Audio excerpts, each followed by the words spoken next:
So would you believe in the democratic vote, though? So would people be allowed to vote in women politicians?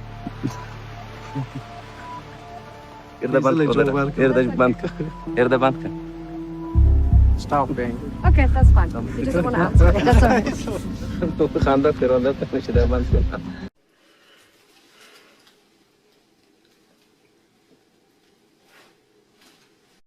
So I'm still learning all those things.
Thank you so much for having me.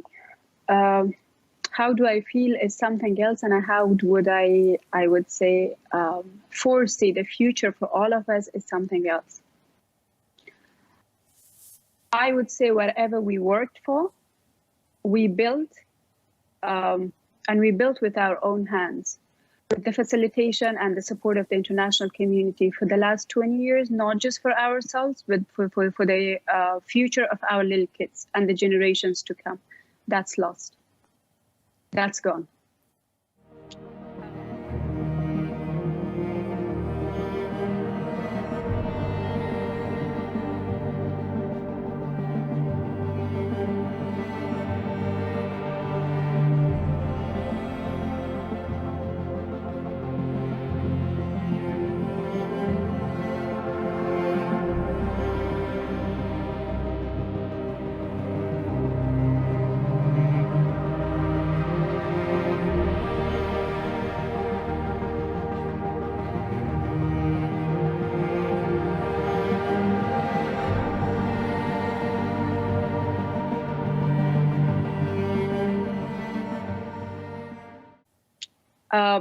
I would say we have had just 20 years, like a 20 years of trial between one, I would say, Taliban ruling regime and the second version of Taliban's ruling regime.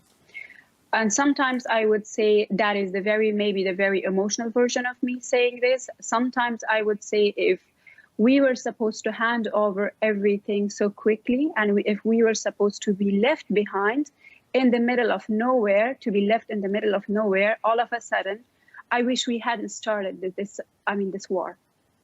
We start the war, we sacrifice our lives, we do compromise, I would say, everything for a better future. But if there was not a future, why did we start it? Right.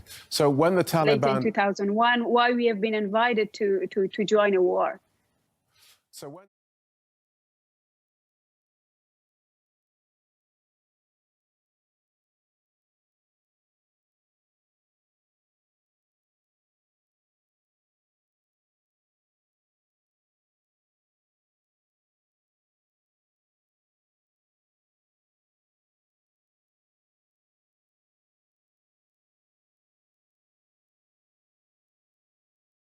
So would you believe in the democratic vote, though? So would people be allowed to vote in women politicians?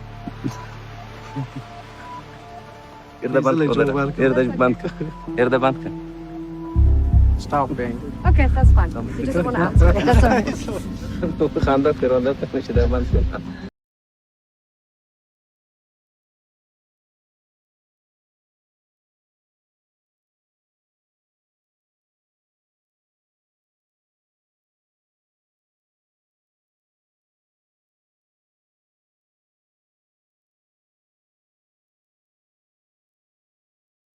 How will you protect women? Because many women are afraid they will not be allowed to go to school, they will not be allowed to work. The female, the women can continue their lives, and we will not say anything for them. They can go to the school, they can continue their education, but with Islamic hijab. So like I'm wearing? Not like you, but covering their faces as well. Cover the hijab. face? Yeah. So you mean Yeah. niqab? Niqab. Why do they have to cover their face? Because it is in our Islam. Is it in Islam, though, that you Of have to course, wear of niqab? course. Of course, it is in Islam. So would you believe...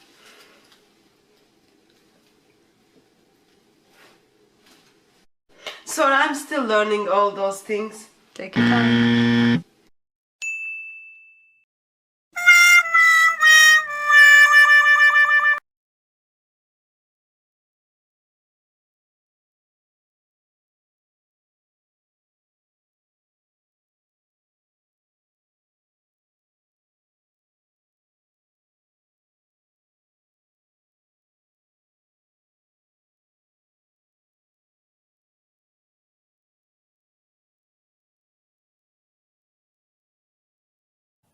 So when the Taliban this time say that they will respect women's rights within the framework of Islamic law, clearly you don't believe that.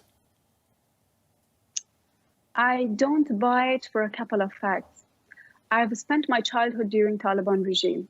I fought with them after the collapse of Taliban regime. I fought with them for 20 years for good cause, for a legitimate cause. I've lived with them in a district of Afghanistan. So I would say I don't buy it for a couple of facts first. When they've been asked last year, when they've been doing the peace deal with the US, they've been asked, what do you mean with the flexibility when it comes to women's rights? They are like, according to Islamic rules. Islamic rules was applied, or Sharia law was applied during their own regime as well. And Sharia law for them meant lack of access to education, restricted access to health services, no access to justice, no shelter, no food security, no employment, literally nothing. So when they've been asked, what do you mean by Sharia law? They've been stuck and they have not been able to give us the details, the detailed information. Plus,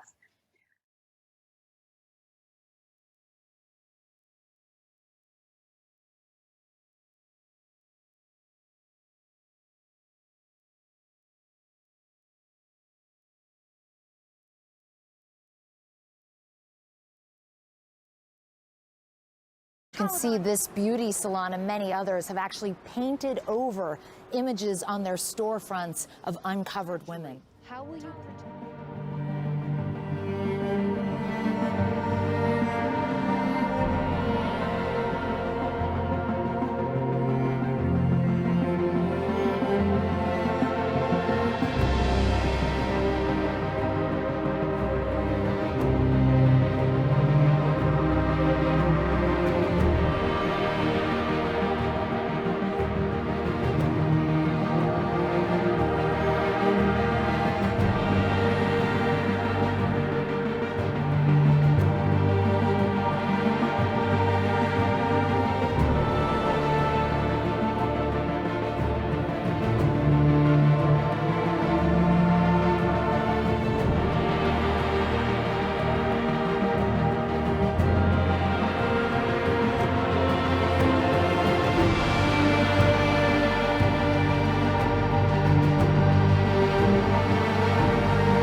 Are now guarding the gate.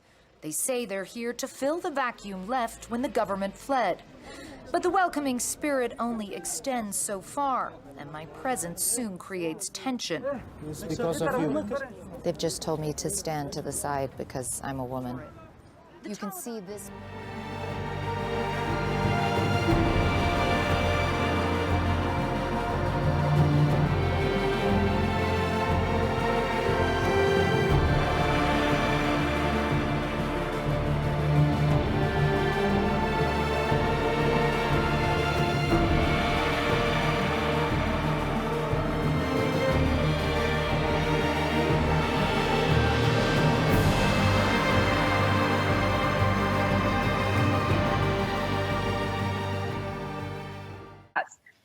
Right now, I am in touch with my, I would say, Afghans on the ground, with my family on the ground.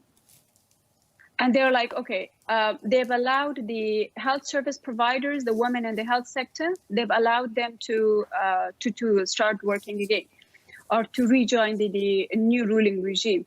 But that's not the change of policy. Why do we try to fantasize that Taliban has changed just because they are allowing women to work in the health sector? My mom was a medical doctor and she was allowed to work during Taliban regime as a gynecologist for the women. But that's not also, again, that's not part of what we call it, again, for the last 20 years. Women's, I would say, presence in the technology, women's presence in media, women's presence in sports, women's presence in so many other sectors. And lastly, women's presence in the security sector, that is our achievement.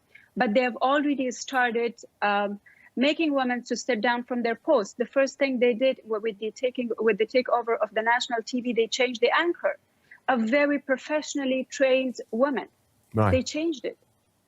So why do we fantasize that Taliban has changed and their policies for women has changed? No, it's not changed. Although they are under pressure, they might feel under pressure because of the international community, because they're still having their two eyes.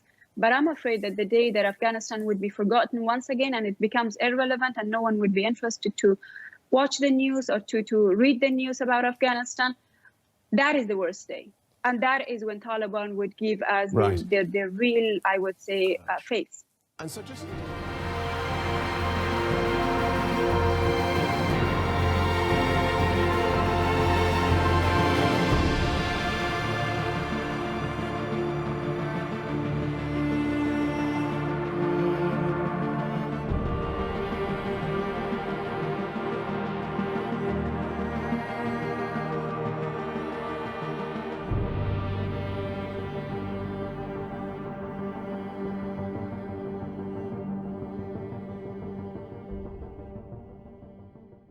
And so just let me just be clear on one thing, because whenever we speak of the very irresponsible withdrawal, we are held accountable for the miseries we go through. Yes, I do take as part of the Afghan, I would say, nation, and as part of the Afghan government who has served until I would say the last 2 months. I mean, I left my job 2 months ago, so I've served until June. I do hold myself responsible and accountable for the miseries we go, but I do share the responsibility with our international allies. So I would say we have not been expecting a lifelong presence of the international troops or the international support, but we have been expecting a much better responsible, I would say, withdrawal. And it's like, for me, it's like we just want to get rid of Afghanistan, which is not fair. It's not fair. We have been partnered for shared cause, although our interests and cause might have been different at some point, but it has been shared big time. It has been shared big time because they have been defeating international terrorist groups in my home. And they, just to make sure that they don't reach to their doors as well. So that was the commitment. But I'm really happy when the countries, again, they're saying like, okay, we are concerned about it, because the US president just a few days ago, he mentioned that I don't care about the women's right of Afghanistan. I've never been there. I don't care about the minorities' right. I've not been there for that was not my cause. Right. I understand that was my cause, but we had so many other shared values. We had so many other shared causes. So I would say it makes me happy if they, again, express their concerns as far as they mean it. As far as that is not to make the international community, the individuals across the globe who believes in humanity, I really hope that they don't try to make them calm down. All right. Hosni Jalil, former Afghan government minister, thank you so much.